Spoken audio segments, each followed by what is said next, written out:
Welcome to the space where creators have aligned a positive and intellectual collab of open minds. For sharing and learning from one another, it's a vibe. ReadswithRosa podcast on the mic. Subscribe, educator spitting bars. I guess you didn't know I'm multifaceted and humble, checking off life goals. The classroom is my comfort zone where I plant and sow seeds of knowledge, compassion, empathy, and hope. Reading is the key to unlocking your potential. Countless benefits, including cognitive and mental. Regardless of the genre, books are highly influential. Go get yours, I'll get mine. Making strides, monumental. Come rock with me and get down to this new jam. Reaching out to my friends, I had a very simple plan. Educate the masses through books and life lessons. It's the grand slam. I'm out. Zala Falava, kia ora, and welcome to the Reads with Rosa podcast. I am so excited to introduce today's guest. She is a textile fiber artist and creative business coach, and she is the owner of Aroha Knits. Her diverse background has given her a unique perspective on the world and a rich tapestry of experiences to draw from in her work. She is a skilled mentor and coach who inspires and empowers others to achieve their best work. She is a mana wahine living in the diaspora, sharing her thought-provoking, intricate and beautiful designs as a form of storytelling. It is my honor to introduce to the show Francoise Danoy. How are you, sis? Welcome. Can I just say that is like the first time that anybody has pronounced every single one of my names correctly. Francoise Danoy, Aroha Knits, and I'm like, yes! Yokata, I'm so happy. Yeah, it's so wonderful. Sis, I'm excited. I'm fangirling. I'm trying not to overdo it, but thank you for being here. How are you? I'm good, and also hisashiburi. Like it's been a while. Oh, but it's really nice to connect back with you. I'm just like, how are you doing? But yeah, I'm doing pretty good. Yeah, there's been a lot of changes that happened since I left Japan, so I'm eager to dive into that and just give you the deets of what's all been going down. So yeah, we can just dive right into it. Nice. Well, fam, let's get the guest introduction before we begin. Dozo. As Rosa pretty much like introduced, so my name is Francoise. So my usual spiel would be like, I am a knitwear designer, design coach, but over the past, I'll say even just the past few months, it's kind of transitioned over into now I'm starting to call myself a textile/fiber artist and creative business coach. And we could talk a little bit more about what spurred on that transition.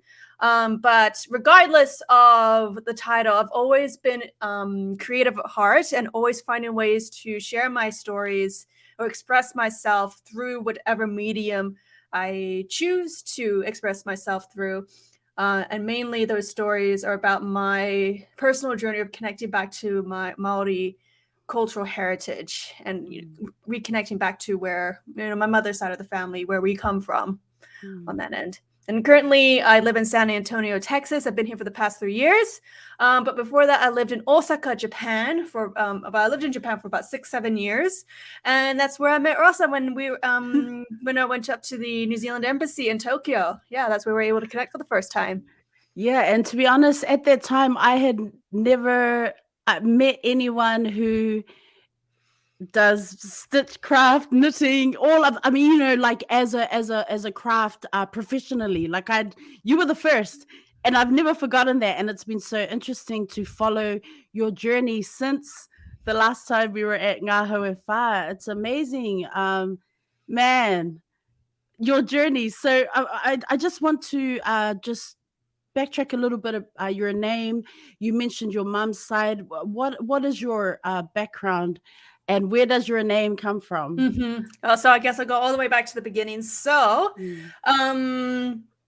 it's usually like a long story whenever I tell people when they ask me, oh, where are you from? I'm just like, pull up your pants, hold them to your butts. It's a long one. But so my father is French. That's where I get my name from, Francoise. And my mother is Maori, New Zealand, Ngāti Puro.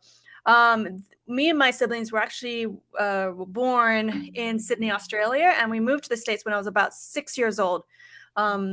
I mainly grew up in Austin, Texas, nice hot Texas. But I also had the opportunity to live in France for a couple years to learn the language and be more acquainted with my father's culture, essentially, and learn about, that side of the family. And then afterwards, after I graduated college, I moved to Japan with my now ex-husband, the husband. And that's where I started my career as a knitwear designer. It's about almost a decade now. And that's where it really took off. And then and when I moved back to Texas, I started thinking about making some potential shifts in my business because I was starting to get burnt out on knitting, essentially, and also just with like the pandemic and everything. And I just felt like with this huge transition happening in many aspects of my life, I just felt like I needed to also start something new to pursue. And that's when I recently picked up punch needle, which is another form of a fiber art. And that one has just really taken off. Like I'm quite like obsessed with it this time being. In terms of your language and identity, like when you were growing up, were people kind of asking you questions about who are you, where are you from? Like, are you a mix? Did you get questions like that? Oh, and yeah. How did you respond? Oh, yeah, all the time. So essentially, people would ask me, where are you from? And I would say, oh, I'm French, because that was like that was like really easy to answer. And also with my name being Francoise, then everybody like, oh, okay, that makes sense. But there would always be this slight pause of hesitation and just like, you're French, but I think there's something else because, so people always thought like I was either, part Asian or part Hispanic or something like that. And when I told them, no, my mother is from New Zealand, she's Maori, I'd always got that question of like, what's a Maori? With that accent. And at that time when I was younger, I mean, heck, even until like a decade ago, I felt like I couldn't really answer that question. Like, who are we? Who am I? Who is my people? Who are my people? Having grown up in the States, for obvious reasons, there wasn't a lot of access to media and stories and resources from New Zealand, let alone about the Indigenous people of New Zealand. So growing up, I only had a very filtered and limited framework of who, my people were, essentially. And then, so when people would ask me also what I'm out, like the only images that I had were quite the stereotypical, feels like old timey, and putting that in quotation marks, images of the Maori people. And so I would say over the past decade, it's been a personal journey for me to actually learn about not only who the Maori are, but who am I as a Maori as well. Have you been to New Zealand? Have you, do you have family? Does mom have family there, or is her family Australian, or So I've been to New Zealand a few times. I've been really quite grateful for that. Actually, I was there last November.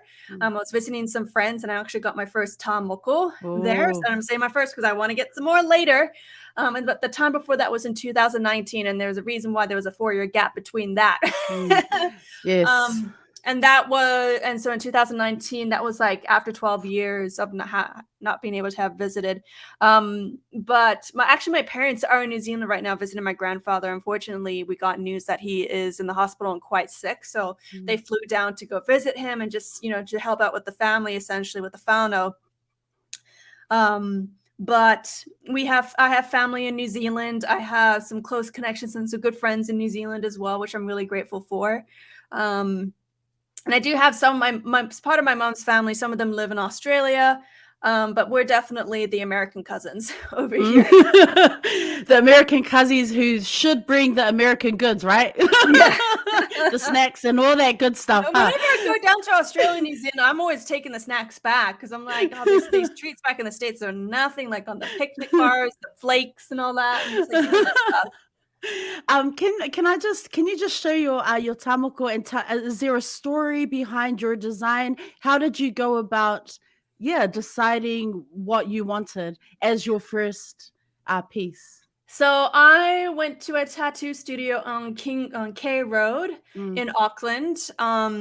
It was a very much like, hey, do you have any openings to see mm, somebody last minute? So I'm really grateful to my kaita for being able to see me. But essentially, the process was I knew that I wanted something on the wrist like that.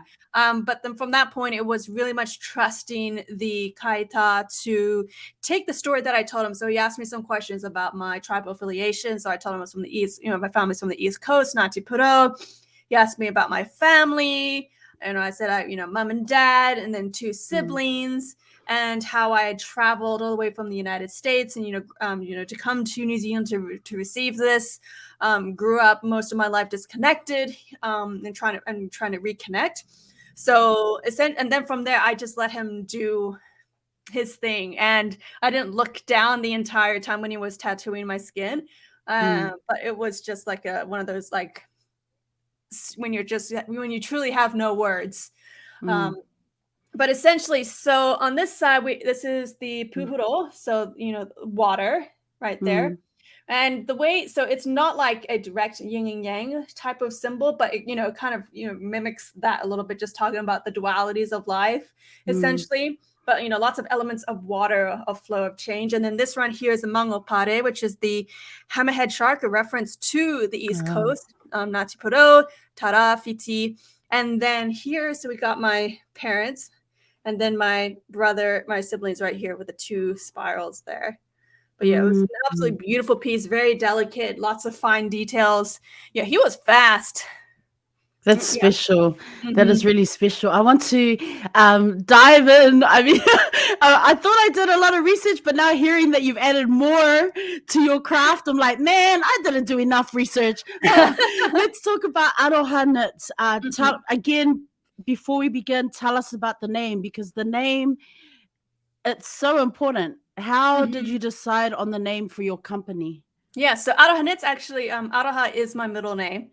So it was Oh. definitely like a direct representation of myself, that I wanted to infuse into my work.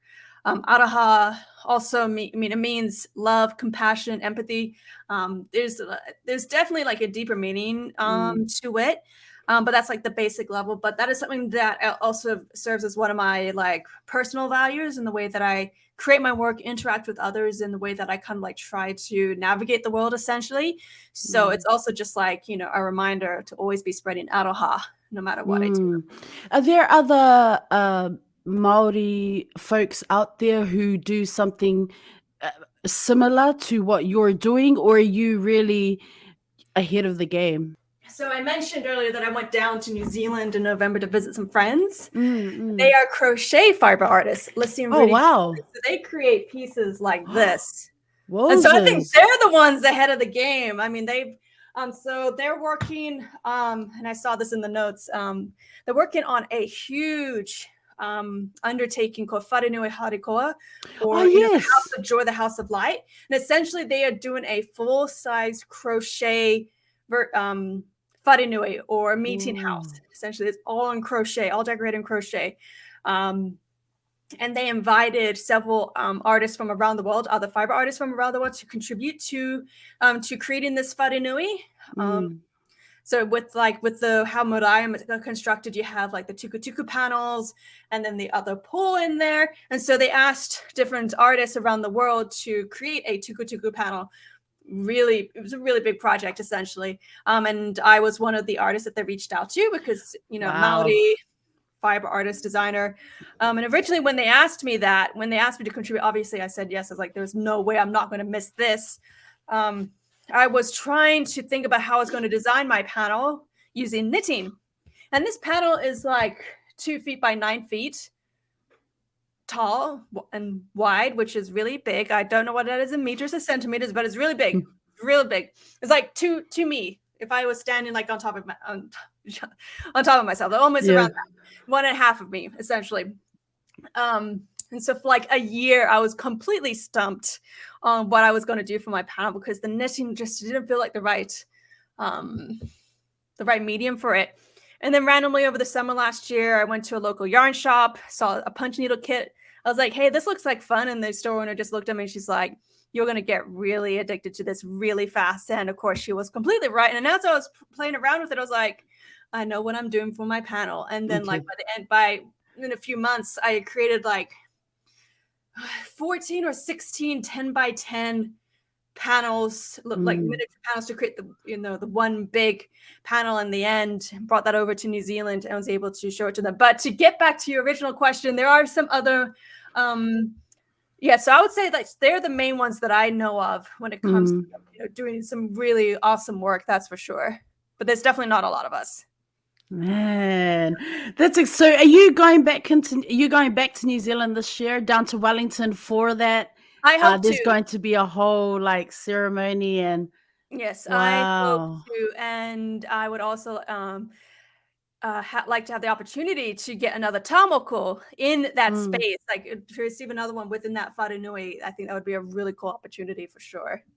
Yeah, since you've mentioned that, have you ever considered getting a moko kawai? Oh yeah, that's definitely been is that something? Yeah, because I see, I'm like, I wonder if she's thinking about it. Like, I've been thinking about it for like the past like 5 years for sure. And it's still something that I am still considering. But I'm now realizing I don't have to be in a rush for it. Right. I can take my time.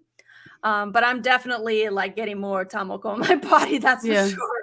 Yeah. Man, can we just go back to in terms of design background? I wonder, where did this creative passion begin? I know you've mentioned, when you were in Japan, but had you previously done some study or some work around, like, were you an artist or did you study art or design? Like, what is your background in terms of all of this? Yeah, so growing up, I did consider myself to be quite an artistic and crafty kid. Like I like to sew, I like to draw, I like to like dabble in a lot of things. But then school happened, and then I became an academic.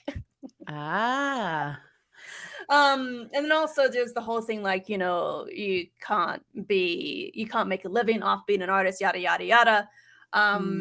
Which is it's funny how things have changed. But when let's see, it was right before I moved to Japan. But essentially, I was in the US. It was 2013, 2014, January 2013, I think. I was waiting to apply to receive my US citizenship so that way I could leave the US and not worry about, not being able to get back into the country, essentially. And during that time, I had nothing to do. I was really bored. And my mom had learned how to knit just a few months prior. And it looked fun, and I had nothing else to do, so I asked her to teach me just to do some basic stitches because, just something to pass the time. But essentially what happened, it was like love at first stitch. Like I just got really into it really quickly.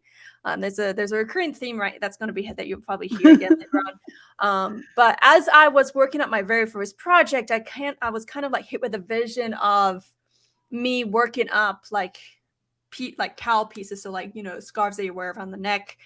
Well, I guess you do wear scarves around but it's like this tubular scarf essentially, and with some vivid geometric designs on them. And it was just an image that just really stuck with me. And I thought it was just quite interesting because I didn't know how to do color work or the particular technique in order to incorporate multiple colors into a piece. And I also didn't know what these motifs meant, but I knew that they were Maori. And so that kind of just kickstarted my journey into learning more about becoming a knitwear designer, but then also at the same time learning more about, Maori culture, art, craft, and all that. So I consider my knitwear design journey to be like a direct, like it's kind of like a journal of my journey over the past decade of both my skills as a knitwear designer, as a creative, and a storyteller, along with me gaining a deeper understanding, appreciation, and just learning more about where I come from. So my very first designs were quite simple, basic, and very surface level when it came to, expressing my culture. And then over the years, they both started to get a little bit more nuanced, a little more sophisticated, and a little bit more complex. Do you get a lot of people asking about, when you're in community spaces or sharing your work on platforms, do you get a lot of people who are very curious about the Maori aspect of your Mhm. work and wanting to know more about the culture and the language and the people? Yes, for sure, and that's one reason why I started teaching a workshop that I've had the honor of presenting quite a few times over the past 4 or 5 years, where I talk about combining. It's called combining culture and creativity, Mm. infusing Maori art and knitwear design, where I basically people listen to me for an hour or 2 hours just talking about my creative process and a little bit about Maori culture and the significance of the motifs. But they're super interested in seeing how I take how I view these different motifs, these different art styles, and how I translate them into a knitting pattern. And that particular workshop, or I guess a lecture, has definitely evolved over the past few years as I experiment with different types of art to work into my knitting pieces. So first, it just started with tonical, which is very that was like the very first art form that I started dabbling with because the motifs were quite geometric. So it's a lot easier to translate into a knitting pattern. But then afterwards, when I started dabbling in kōwhaiwhai, that was a lot more difficult because kōwhaiwhai is more scroll-like. There's a lot of circular patterns and shapes in there. So it's like very wavy. And that's a lot harder to translate into a knitting pattern. But I really enjoyed the challenge of trying to figure out ways to make it work into knitting. And then over the past, I would say since last summer, dabbling and exploring storytelling through punch, that's really opened up the doors to what kind of stories that I can tell through my art. Because one thing as a knitwear designer is that I'm not just creating pretty patterns, but I also have to make sure that as somebody who's selling these patterns, that it's an enjoyable experience for the person who's going to be knitting it. And if I find that it's not fun to knit, then there's a good chance that my audience is not going to enjoy it either. So when it comes to punch needle, because I'm not selling any patterns with it, at most I'll be selling like the finished piece. I don't have to worry so much about the end user's experience with it if they wanted to create something similar. Like if it's fresh, the frustration is just going to be for me alone, essentially. And I don't have to worry so much about that aspect. People have definitely been really interested, and I've had some other Indigenous people reach out to me saying that my lecture kind of gave them like it inspired them and it motivated them to start their own journey of seeing how they could start working their culture into their work as well. And I think also more importantly, start connecting back to their community as well to start that initial process. A few years ago, you did put out an ebook, and I wondered, are you planning to put more resources, such, like the ebook, that forming shawls and their charts? Like, is that something that you also want to add to your many, many hats and, author, more expand on that kind of, as part of your coaching? So forming shawls and their charts, that was like an ebook that I released in 2016. So that was like way back in the day, but that was kind of served as a primer to me also shifting over into also creating a online course. So it was kind of like in that direction. But essentially the reason why I decided, or I released that book was because it's like the basics when it comes to running a business. You see a problem, you create a product to solve it. And the problem that I was seeing was just not enough resources for beginner designers, because I was one at the time. So for me, I was actually creating a lot of products that I wish that I saw that would have been really helpful to me. So I created this ebook that just went through like 15 different shawl shapes and constructions. It's just the miniature prototypes, and breaking down the construction. So that way, if you wanted to design or knit your own, you could understand how these different increases and decreases would come together to form this particular shape.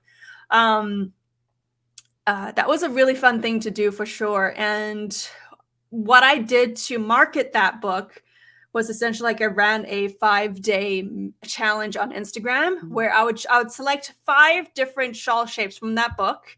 And so over the course of the 5 days, I would send out an email with one of the recipes for that and tell people you knit for 30 minutes or up to an hour. So you can get the practice, post your images to Instagram. If you do all 5, that's awesome. But essentially, that was like one of those things that really put me in the spotlight, essentially, because it generated a lot of hype, a lot of buzz, a lot of good value, and a lot of engagement.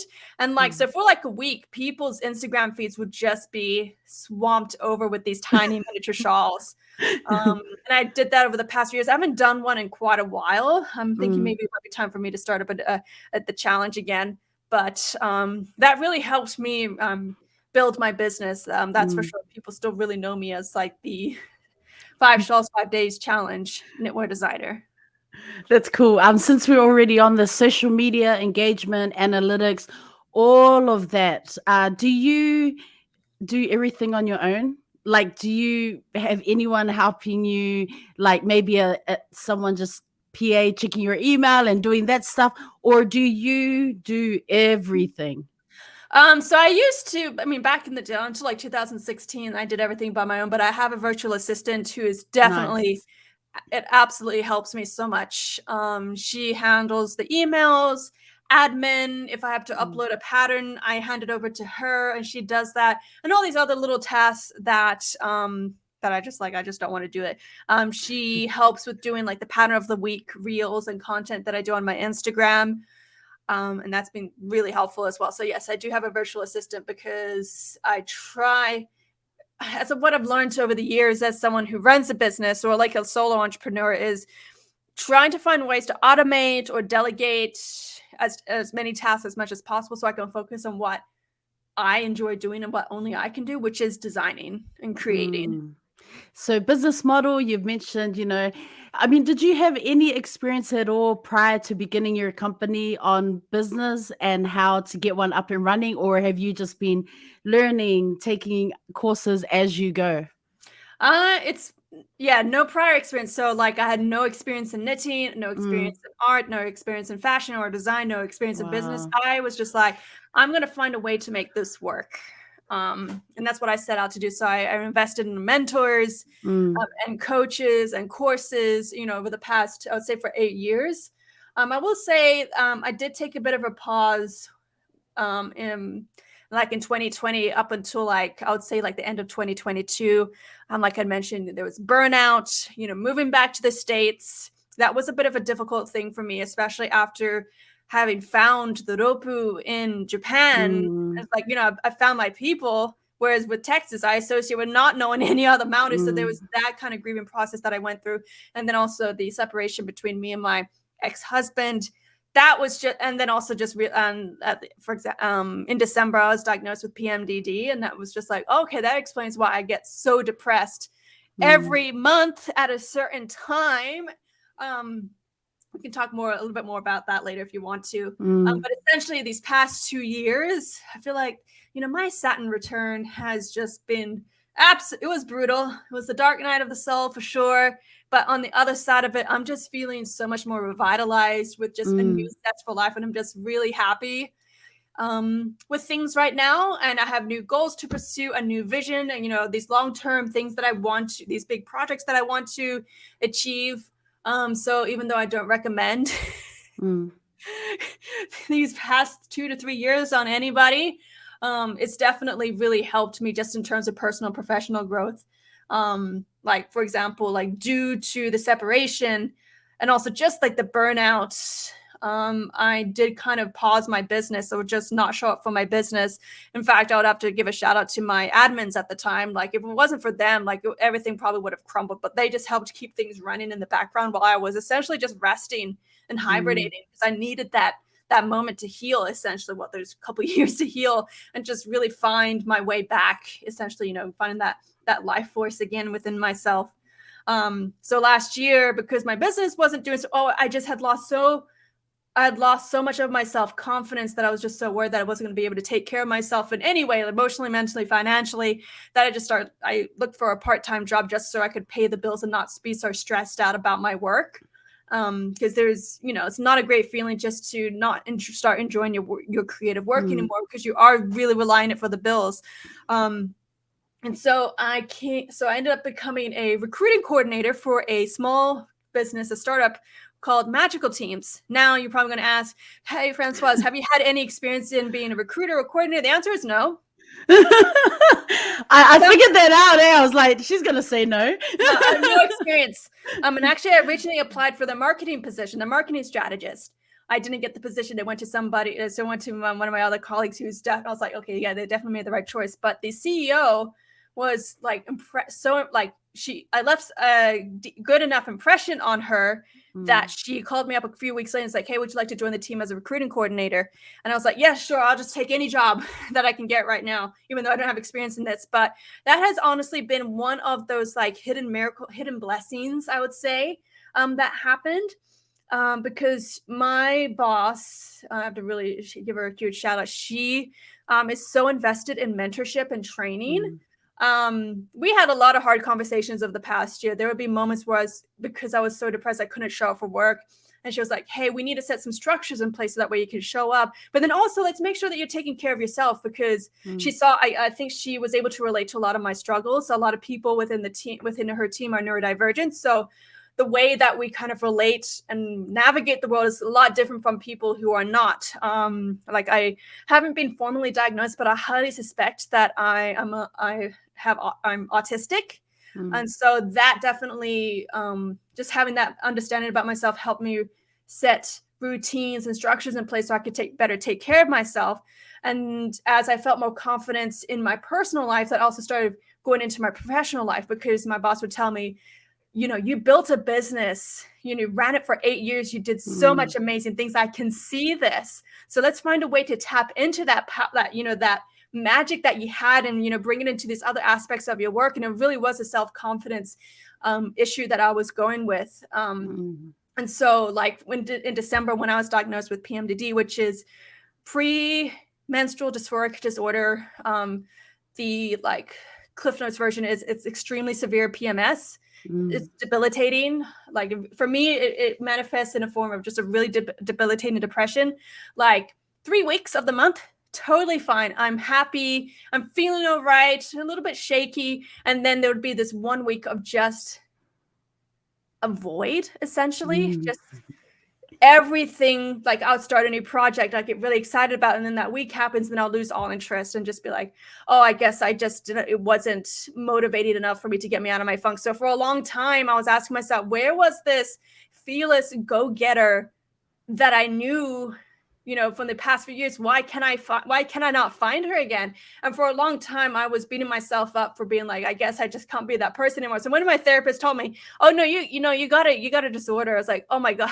That was actually like, a moment where I was able to give myself a lot of grace and understand and be like, oh, it's my body having a, like, essentially like the way that I kind of view it is like my body having a very severe allergic reaction to some hormones happening in my body that causes me to shut down. So I started implementing lifestyle changes. Like for the past 6 months, I've started working out. And as someone who grew up hating exercise and never moving to now, like I've got gains and like I wake up at 5 o'clock and go to the gym and work out for 90 minutes. Like I'm like, who am I? Essentially. And so things like that, working on my mental health, even taking medication as well. Like the moment I was on medication, everything just like it was night and day. So I would say at the beginning of this year in January, for 3 months, I've been like, I feel like myself again, and it's such a good feeling. Like I'm like, oh my gosh, it's incredible. So it's a lot. Man, I'm so glad to hear that you're in a happy place. I know you mentioned it a while back, you're happy.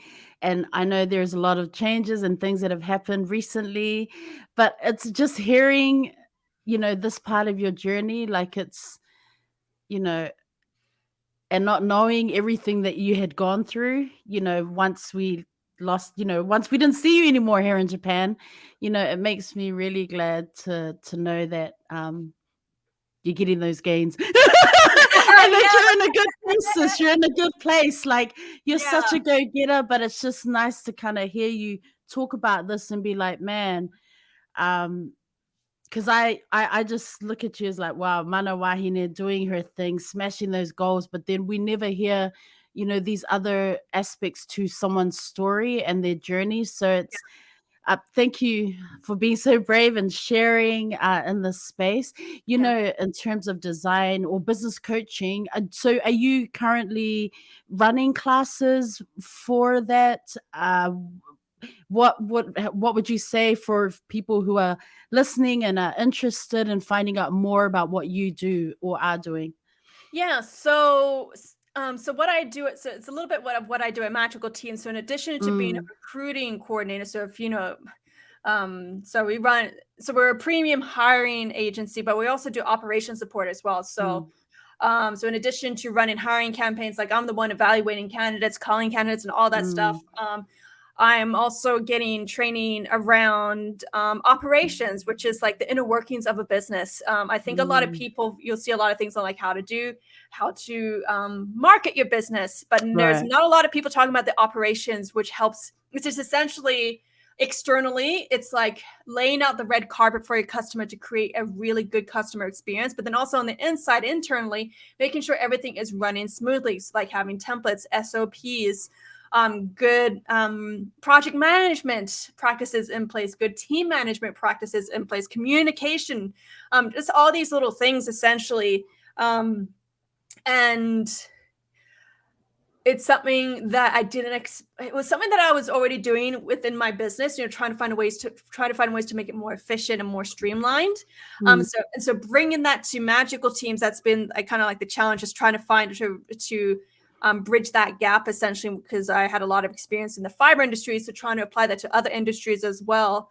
So right now, I kind of do a combination when it comes to coaching.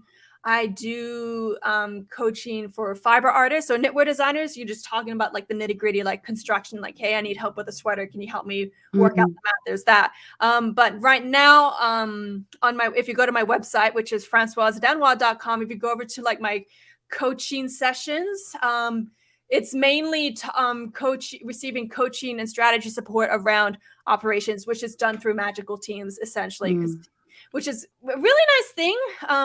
Another thing that I really appreciate about the place that I work for is that I have a lot of freedom to have my own business on the side and to pursue other contract work or freelance work. Very flexible in my schedule.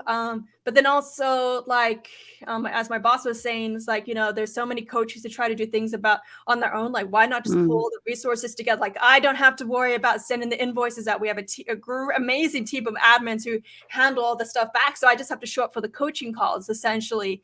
Like, that's great. I mean, I genuinely love coaching. So even though I could have my own coaching practice through Aroha Knits, as I did before, I just do it all through Magical Teams, just sharing the mm. resources, sharing the revenue and the income with the rest of the team, essentially. So it's a really nice community-centered practice. I think in some ways it's something that I really really value about working there. Like, I also recently got another part-time job for working as a content strategist for a wahine Maori owned business in New Zealand, Mana Wahine Aotearoa, Mm. which was just a That's nice. so cool. Yeah, so I'm just picking up these little these jobs here and there. But Magical Teams definitely takes like the majority of my time. Like, I work 20 to 25 hours a week with them. Mm, Now I do 10 hours with this other place, and then for my business, because I pretty much have it on autopilot and just keeping it as mm, simple as possible, but still is able to generate some good side income there. I'm able to really just, not to worry about like, oh, my bills aren't getting paid. My bills are getting paid. I'm getting a lot of experience. I'm getting a lot of growth. I'm getting like, a promotion here and there in the company, which is really good. So I'm just learning to enjoy the process and just keeping things simple. Like, when I was in Japan, like, I was definitely making a good amount of money with my work. But I will say at this point in time, I think I feel a lot more fulfilled than I ever have been. mm, I'm learning how to really take care of myself, and learning how to regulate my emotions, my nervous system. And then, additionally, just like from working out, there's a self-confidence that comes from being able to take care of your body and be able to move your body in ways that you didn't know before. Um, mm, and exploring a new art form and seeing and, essentially, contributing to other people's businesses and seeing a tangible impact there. Yeah, I saw one of the questions you was just asking, like, are you happy where you are right now? And I truly am. I am really grateful that even though me and my ex-husband are separated and we're divorced, that we're still really close friends. He's still a big part of my life. Even though he lives in the town of we still try to provide emotional support when we can, even though we have other partners, both of our partners on each side, they understand that, for us, you just don't let a marriage of 10 years just cut them out of your life. It was just, people change. And, when we moved back to the States, we realized that our time together was mainly just to help and support and lift each other up while we were living in Japan. And so it was a really hard lesson, but I am really grateful that he is still a part of my life. And I was able to, 2020 was a big dating year for me, getting back out into the dating field and I consider myself a very late bloomer. But I was able to, I met and, now have a wonderful relationship with a partner. I think we've coming up to 1 year, since we, met for the first time. I really appreciate the structure of our relationship. We kind of do a living apart together type relationship. So we have our own separate houses. We have no intentions of moving in together, or getting married, or having kids. And it works perfectly for me. But I know that he is very emotionally invested and supportive in this relationship. And that is definitely what is really important to me. We both like spending time together, but we also like our own space. I am an introvert. I'm autistic. I need a lot of time alone. My own thing. As an artist and a creative, as a coach, you inspire and empower others. But I wonder, who are the people that you draw inspiration and strength from? Who are mana wahine that inspire you, or who are people that just really help uplift you and support you? That's a really good question. I have been really grateful over the past 2 years, I would say, to make, when I was in Japan, because, since, not Japanese, didn't speak Japanese very well, my husband was my ex-husband was my only friend, and a lot of my other friends were online. So when I came back to the States, I made more of an intentional action. I'm not sure what I'm saying, but essentially I made the intention to make more female friends in real life. And so over the past year, I've had that, I've been able to, find that best friend here. And she definitely really inspires me. If there's somebody who embodies the spirit of Aroha, that would definitely be this friend of mine. She's so compassionate, so non-judgmental. And she's the one also inspired me to start working out, because she does it. But I noticed that there are, people that within my inner circle, there's always one aspect that I learn a lot about, their own certain world philosophies, that I just little bits and pieces here. So I don't think it's one person wholly, but it's just all these people, everybody that I've had the opportunity to have in my life, as a close friend, mentor, coach, partner, whatever. There's always been one aspect that I've learned to, that I've drawn inspiration from and, applied to my own life. It could be as simple as taking pride in, my home, so keeping it clean. Another one would be just, pushing myself to reach new levels, be really set ambitious goals and, and not being afraid to strive for them, essentially.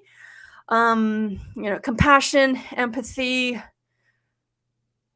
Yeah. So I don't think there's exactly one person. It's just it's like a mosaic of all these small things that everybody has been able to contribute to my life. And I'm grateful for that. Listening to you throughout the podcast, I don't know if I should ask this question because I don't know if you have time, but do you have any book recommendations? Or I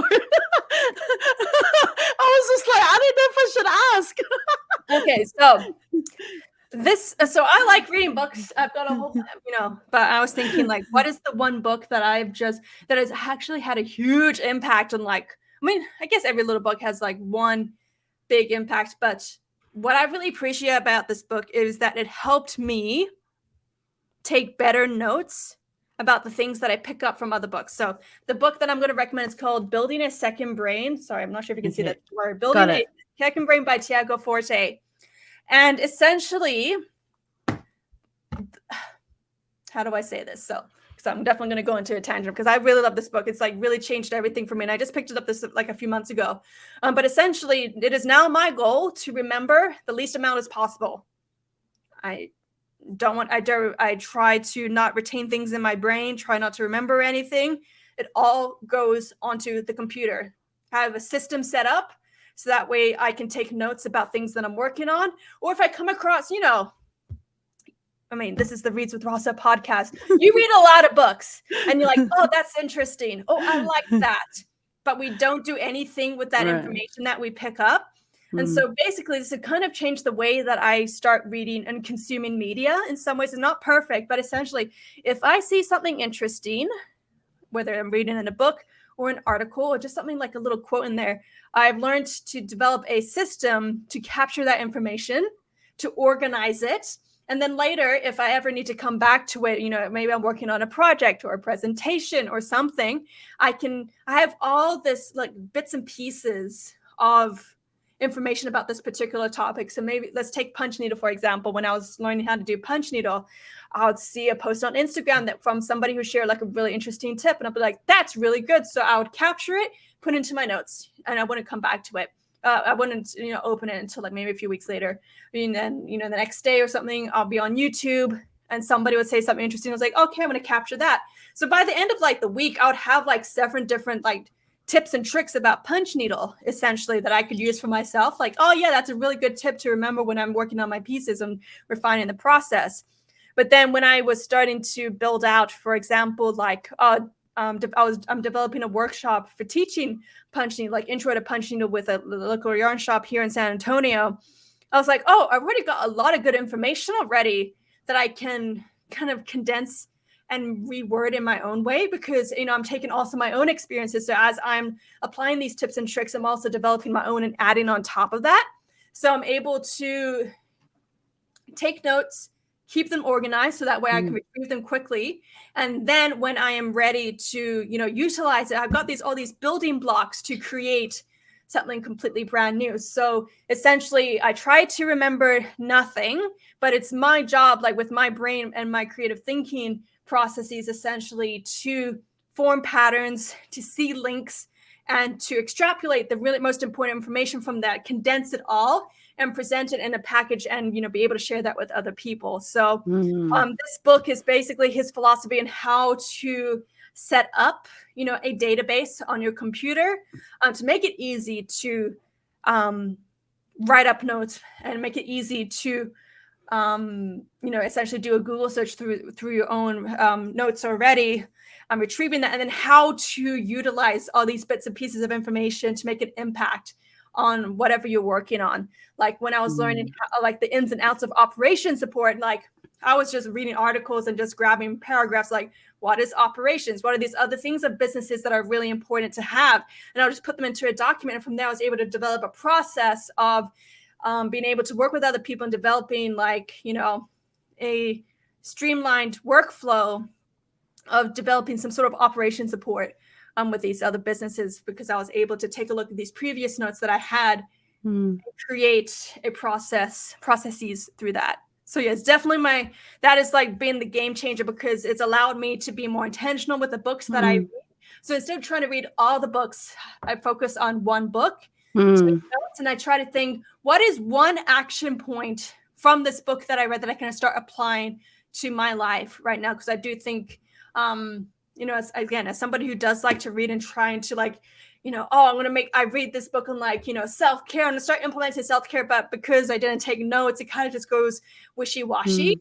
Whereas when I started applying that intentional note-taking and thinking about what's the actionable item that I can do here, or just to keep in mind. So for example, I was reading a book about burnout, and the most significant thing that I got from that book was it was talking about stress. So you have, even when you deal with the source of the stress. So like you're in a car crash. I'm sorry, that's like that's a pretty extreme example. But let's say the car crash itself is really stressful, but it's, it happened and then it stopped. But then still like the days on, I guess maybe the car crash is not the best one because, but let's say, so maybe I'll choose a different example. Like you have a really stressful day at work, like a client's not really happy with you, and it's just a stressful situation. So even when it's resolved, your body's still holding on to that stress. And and the author was talking about how you need to complete the stress cycle, because if you keep accumulating all these different stresses in your body, it's going to lead to burnout. And the thing that she said, when the first thing that you should do in order to complete the stress cycle essentially is to exercise. And when I read that, I was like, no, it was true. Like I like a few months ago dealt with a very stressful situation. It was resolved, but like when I was going to bed, I was like, I still feel really stressed about this. So the next morning I got up, I ran it out, and I was like, okay, I do feel a lot better now, because I was able to work it out of the body. But I feel like if I didn't take those notes and just like being really mindful about what I was reading, I probably would have forgotten that, because we have a tendency to. But because I, did the habit of like noting it down, it was able to implant within my brain, a lot easier. So even though I'm intentionally trying not to remember, there's just through the act of doing so, there's little things they're able to pop up. So that's why I like this book so much, because it helps me appreciate and, really gather the insights from other books, essentially, and what I'm reading.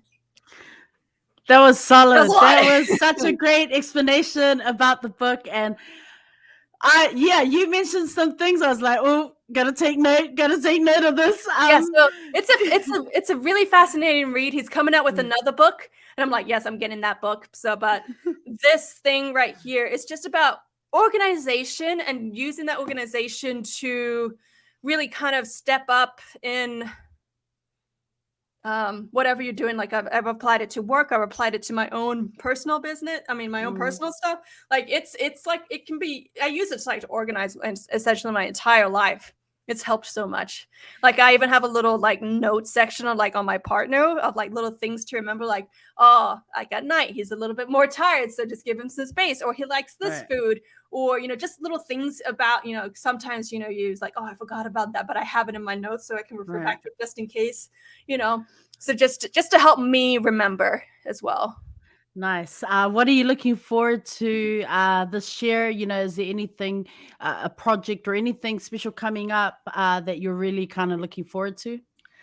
I don't really, apart from the Whanenua Harikoa in New Zealand, there is like no big project that I'm working on.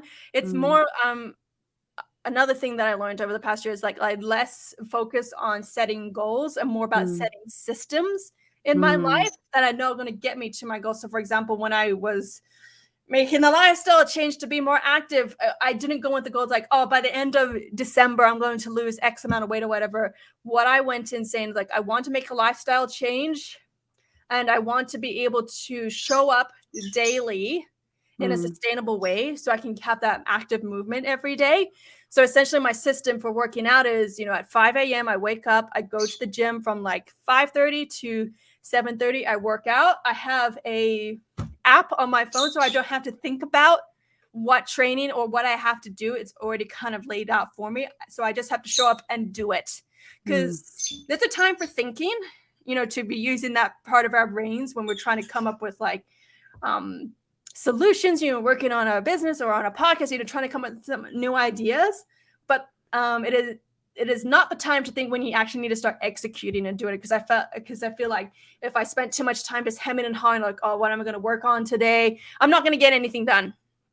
So I'm just focusing on setting up systems in my life. So another system that I developed was just like, for 30 minutes every day, I'm just going to draw on my iPad a design for a punch needle. So, by the end of the week, I would have 5.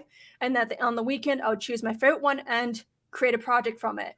And that was just the intention to get some practice, but also just to start building up my portfolio, getting that experience, that process down. And as a result of that, I'm going to have a bigger portfolio, but then also with me sharing my work on Instagram, for example, like I do know that I have a vision that I would love to see my work in galleries and stuff like that. And the way to do that is just to start creating art and sharing it. Like I can think about adjusting the strategy later on, like maybe reaching out to galleries and open calls. But for right now, where I am, since I'm at the beginning, just creating is the most important thing. So I'm setting up systems, rituals, routines, habits in my life to best support that. And since I've done that, like I found that I am actually really living the life that I want to do. Like, you know, I'm moving my body in the morning, so I feel really good. And then I'm also living that creative life because I'm literally sitting down and creating. Like that's what being an artist is, creating. Like, you know, it's not about the snapshot moment. It's about enjoying the process of where I am right now. So it was about creating those systems and that process that I enjoyed. So it took, you know, there was some, when I was working out, there was some things I was like, I really don't like this. And if I continue doing that, that's going to demotivate me from wanting to show up. So I was like, I don't need to do that. There's more than one way to achieve success in any avenue. So it's just about finding the ones that I enjoyed the most. And for me, that's like strength training and yoga. Really like doing that. So I continue doing that. And as a result of that, like I'm definitely, you know, a lot more stronger now. And so the same thing with, you know, my creativity is just like, I found that I didn't enjoy dyeing yarn. So I stopped it. And so I'm making more time for doing punch needle and stuff like that. So, so because I'm doing the things that I actually like, even though like, you know, I'm definitely, my life has taken such a different turn than what I expected. Essentially, like I am really happy with what I worked on for the past year, for sure. I love that you're just being super intentional, just with the different areas, different things, different actions you're taking in your life. As we begin to wrap up, to the audience, to anyone who's watching, to anyone who's listening, connect with Francoise on Instagram at Aroha Knits. The information will be in the bio. Connect with her, check out her work, especially if you're interested in creating, you know, like business coaching, all of that. Check her out. Check out her website, Francoise Danoy.com. Check it out. All other information, different ways you can connect with her will be in the bio. So get to it, fam. You won't be disappointed. Yeah, before I hand it over to Francoise, just to, you know, wrap up the show with some words of encouragement or words of wisdom, I just want to say, sis, it is so great to just have this corner with you. I mean, I'm taking so much away. But most important, what I take from this is just to hear the joy in your voice as you speak about your craft and the things that you're passionate about, reaching out, inspiring, empowering others. I'm here for that. I love to see it. And I just thank you so much for, you know, coming into the space and sharing parts of your journey, not just the highlights, but definitely the struggles that you have gone through. Thank you for being brave and sharing in this space. I want to wish you all the best, you know, for the rest of 2023. I look forward to continuing to follow your journey. But yeah, take care of yourself out there and just keep thriving and striving to be the best you. Be happy. So I'll just hand it over to you just to wrap us up. Yeah, so I was just thinking, like, you know, what are my parting words here? And I just want to say, like, to anybody who is going through their own, like we call it, like the dark night of the soul, essentially, that really deep inner, that part of your life where you're just unsure of like what direction to go. You're feeling lost. You're just feeling disconnected. You're feeling burnt out, depressed. Okay, I'm going to have the serious answer, but then also the funny answer. So the serious answer is that it's a combination of both having to do some work yourself. Like I was the one who had to actually get up and go to the gym. Like, you know, I could have people telling me what to do, but at the end of the day, it was me. But then also at the same time, so it's like, you know, personal accountability, but then also developing a strong community around you. You know, it's a two-way process right there. So I would say if you're going through something like that, first focus on, you know, on yourself and just doing like small things and small changes that you can do. And just think about it. It's all about compound changes. It's not linear. Like, so at the beginning, you're not going to see much return from, for example, when I started working out, like I didn't see any results or anything, like even any big changes to my mental health for like a few weeks. But then like month 2, month 3, all of a sudden it just like shot up. You know, it's compounding. So just for me to having that in the back of my head, just knowing like it's going to be tough in the beginning, but 6 months from now, I'm going to look back and be like, yeah, I'm so glad that I did work, because 6 months are going to pass regardless. So I might as well start doing about it. And so in addition to that, but then also just cultivating a community around you, a supportive community. I know with my depression, like the bug, whatever of it was that it caused me to self-isolate and not want to reach out. So I had to fight against that, which was really difficult. But from the people that showed up in my life, it just allowed me to appreciate them even more, because even my mind was saying, oh, they don't care about you, but then they'll do the opposite. Like that really helped. So, and then also if you need to see a therapist, if you need medication, there is no shame in that. Like it helped me a lot. So that's a serious answer. The funny answer is, if you're going through that, like when I was thinking last year, I was like, oh my God, I hate my life. I hate everything that I'm going through. And I was just thinking, you know, when I write my biography one day, this is going to make it's going to be this great character development section. So at least, you know, I'll have some good content from here. So it was just like one of those things in the back of my mind. I was like, okay, this is like my character development stage, whatever. I hate it. I don't like it. But looking back, I'm like, okay, I can see how it's kind of not necessary. I don't like to say that it was necessary, but I was just like, it pushed me to make big changes that overall was just for the better.